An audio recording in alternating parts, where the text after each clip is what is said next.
పుష్పములు వాడిన తర్వాత ఆ పొలంపై ప్రవేశిస్తున్నారన్నయ్య. ఆ పుష్పాలు ఎత్తుకుని ఎవరైనా ఎత్తుకుంటున్నారు. ఒకరు తొలలో పెట్టుకున్నటువంటి పుష్పాలను నేలపై పడవేసిన పుష్పాలు మళ్ళా పెట్టుకోవచ్చు అంటుంది. ఎందుకు పెట్టుకోకూడదు? మనం పూలు పెట్టుకున్నది వాసన కోసమే కదా. ఆ పూలు ఎంత నలిగితే అంత మధురంగా వాసన వస్తుంది కదా. వాడిపోయిన పుష్పాలకి ఎక్కువ సువాసన బాగా దమ దమ దమ దమ దమ దమ దమ వస్తూ ఉంటుంది. వాడిన పూలే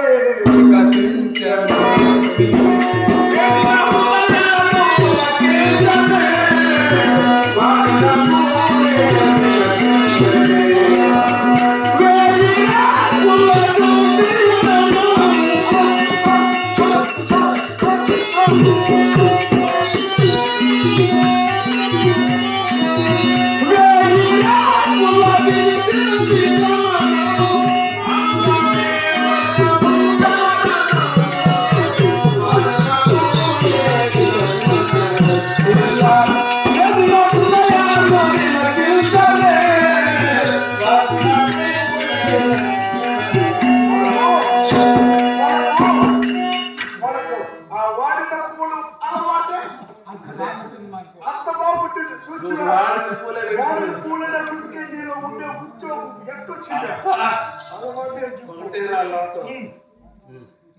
ఓ అన్నయ్య పరగా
ఎంగిలి పొలాన్ని తిరుగుతా. ఆ ఎంగిలి పొలం అంటారు నేను నన్ను కోరుకోవట్లేదు. ఒకరు భుజించినటువంటి ఇస్తరులో మనం భుజించవచ్చు అంటుంది. అంటే ఒక తిన్న ఎంగిలి ఇస్తరులో మనం తినచ్చు అంటుంది. మనకు అలవాటే కదా. మనం ఎంగిలి ఇప్పుడు పెద్దలు చెత్తపోటీ లింగాలు ఈవు కూడా అంత మనకు అలవాటే. అయినా అన్నం వేసుకోవాలి, హోటల్కి పోవాలి, ఆకేసుకోవాలి, సాంబారు రసము అన్ని అయిపోయినాక తినేసిన ఆ ఇల్లుకి మధుర పోయిన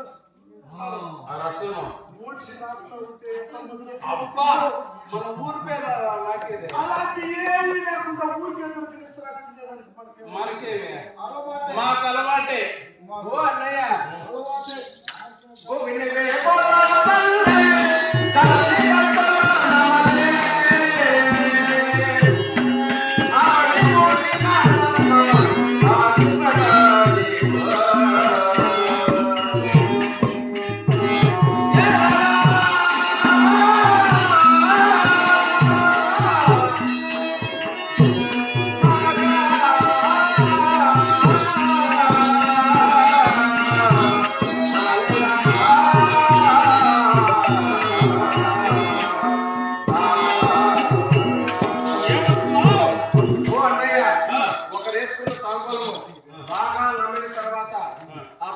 వస్తున్నారు. ఆ ఎంగిలి కమ్మ లాంటి కన్నాయి. నేను నన్ను కోరుకునే ధర్మం కాదు.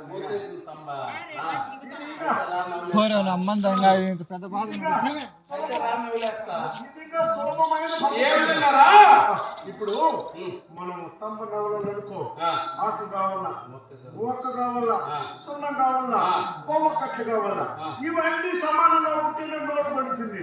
సున్నం ఎక్కువైపోయినా నోరు పొక్కుపోతుంది, కట్టు ఎక్కువైపోయినా నోరు కారం అయిపోతుంది, ఆకు తక్కువైపోయినా రుచి ఉండదు.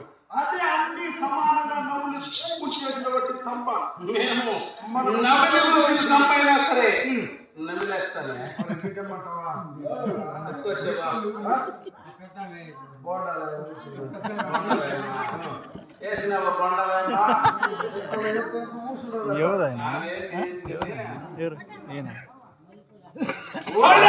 కట్టిందా మాటి మాటికి అలాంటి నా ఊళ్ళో ఉండేటువంటి శరీరంలో ఉండే ఉడుకంతా చిల్లు వెళ్ళిపోతా ఉంది.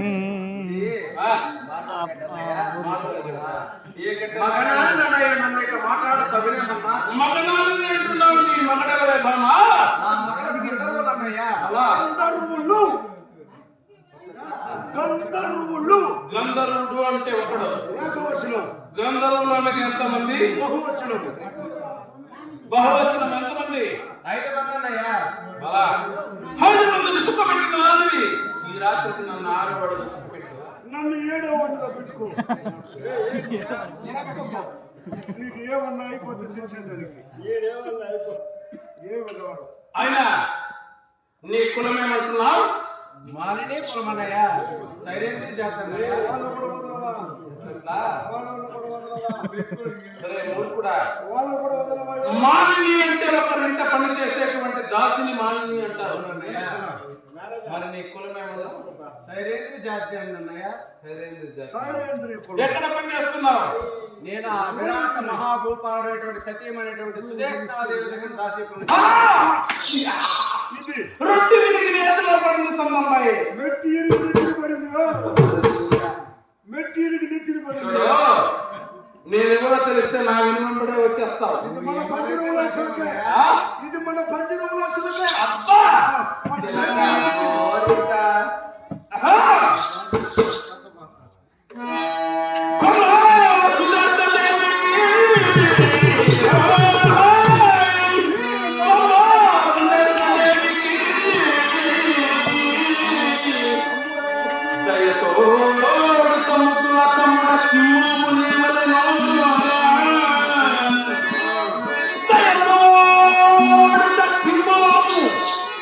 ముందుల తమ్ముడను